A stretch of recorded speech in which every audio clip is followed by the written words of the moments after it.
안녕하세요. 매일이 건강이다. 청담인 한의원 한의학박사 안상원 원장입니다.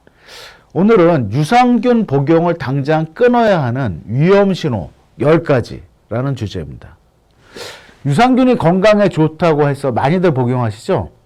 유산균의 부작용이나 독성에 대한 연구는 부족한 실정이라고 합니다.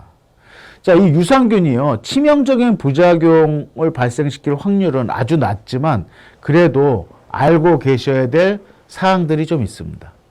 자, 첫 번째는요, 2주 이상 유산균을 드셨을 때 알러지 증상들이 나타나는 경우 복용을 중단하셔야 됩니다. 이 유산균도 외부에서 들어오는 이물질로 여겨지면서 우리 몸에서 알러지 증상이 생길 수 있다고 합니다. 자, 두 번째는요, 4주 이상 장 트러블이 생기는 경우, 설사죠.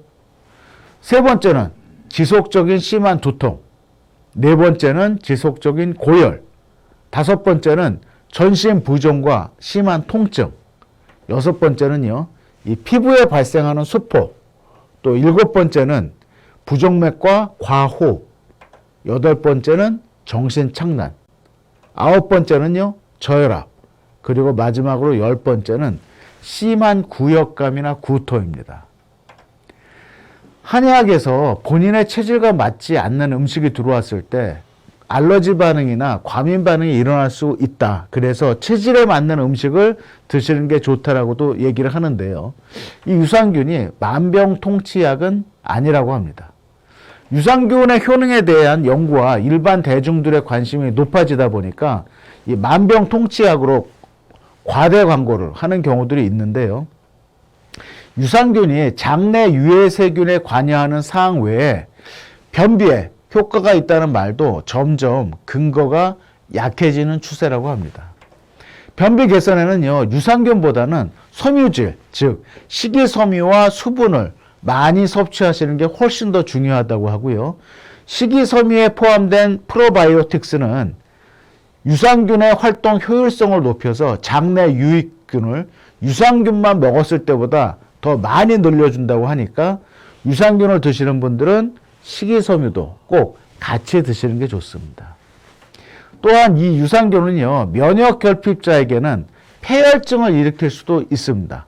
폐혈증은요, 고열, 심박수 증가, 저혈압, 어지러움증, 집중력 저하, 구토, 수포 등의 증상이 나타나면 즉시 유산균 섭취를 중단해야 되고요. 또 가까운 의사 선생님, 한의사 선생님한테 진료와 상담을 받으시는 게 좋습니다.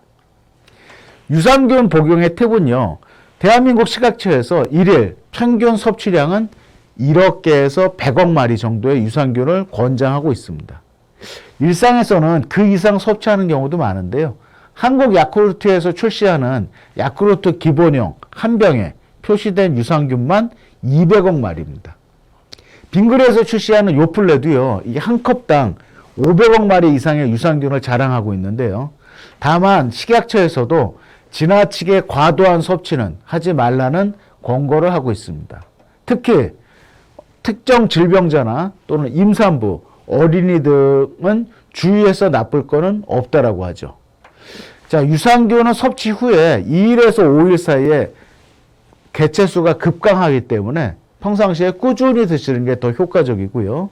유산균이 이 위산이나 담즙산 등에 견디어 살아서 장까지 가야 되는데 생존율을 높이기 위해서 이게 요새는 코팅을 한 제품들이 많이 나오죠.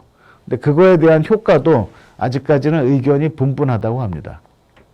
물론 그렇다 하더라도 이 유산균은 죽어서 세포벽이나 유기산 또 박테리오신 등을 남기기 때문에 아예 죽은 유산균이 장에 도움이 되지 않는 것은 아닙니다. 전문가에 따르면요, 세균은 섬유소를 영양분으로 삼는다고 합니다. 프로바이오틱스라는 게 섬유소이고요.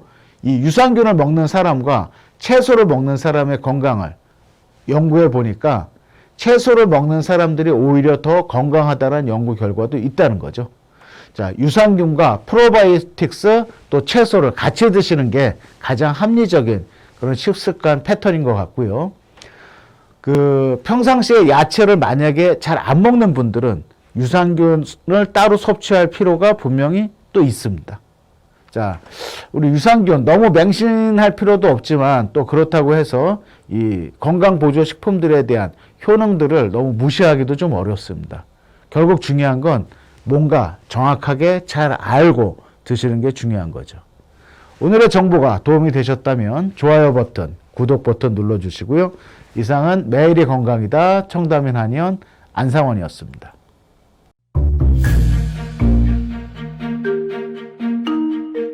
세종대왕과 샤넬 넘버 5, 벤츠 자동차의 최고급 기종인 마이바흐의 공통점을 아시나요? 바로 침향입니다. 침향이란 동남아시아에서 자생하는 침향나무가 상처를 입었을 때 스스로를 보호하기 위해서 분비시키는 침향나무의 진액입니다. 진침향은 태국산 침향과 러시아산 녹용, 그리고 국산 홍삼, 백봉령, 산수유, 당귀, 숙지향, 꿀로 이루어진 침향환으로 만성 피로나 또 스트레스, 기력이 저하된 직장인분들, 또 수험생들, 연세 드신 어르신분들이 드시면 좋은 환입니다.